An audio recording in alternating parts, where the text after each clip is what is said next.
الحمدللہ وکفی وسلام علی عبادہ الذین اصطفی۔ حدیث نبوی۔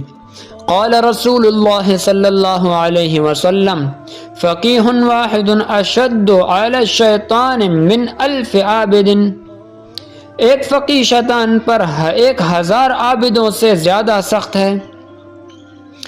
اس حدیث میں فقیہ سے وہ عالم دین مراد ہے جس کا قلب و دماغ نور الہی کی مقدس روشنی سے منور ہو، تو ایسا علم اور ایسا عالم خود بھی شیطانی اغوا سے اپنے کو بچاتا ہے اور کئی لوگوں پر سے اس کے حملوں کو ناکام بنا دیتا ہے۔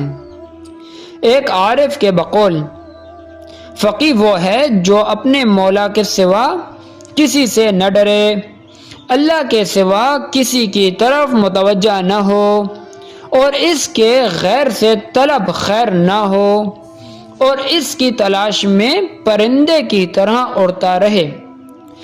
حسن بصری رحمہ اللہ فرماتے ہیں کہ فقیہ وہ شخص ہے جو دنیا سے روگرداں ہو، امور اخرویہ میں رغبت کرنے والا اور اپنے ذاتی عیوب کو دیکھنے والا ہو۔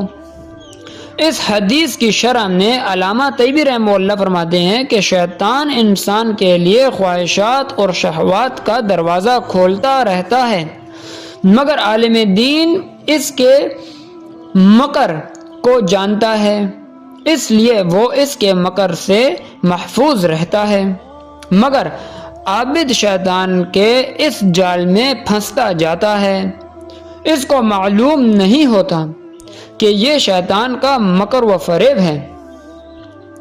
علم فقہ ضرور حاصل کرو، کیونکہ اس سے اعمال صالحہ کی توفیق اور تقوی کی سعادت حاصل ہوتی ہے، اور فقہ سے ہدایت کی راہیں فقیہ پر کھلتی ہیں، اور یہ ایسا مضبوط قلعہ ہے جس کی پناہ میں فقیہ تمام حوادث و آفات سے محفوظ ہو جاتا ہے۔ ایک تقوی والا فقیہ شیطان پر 1000 عابدوں سے زیادہ بھاری ہے۔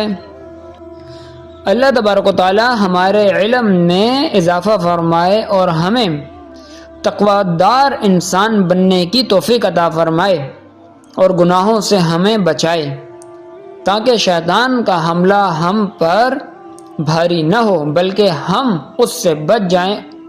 وآخر دعوانا ان الحمد للہ رب العالمین۔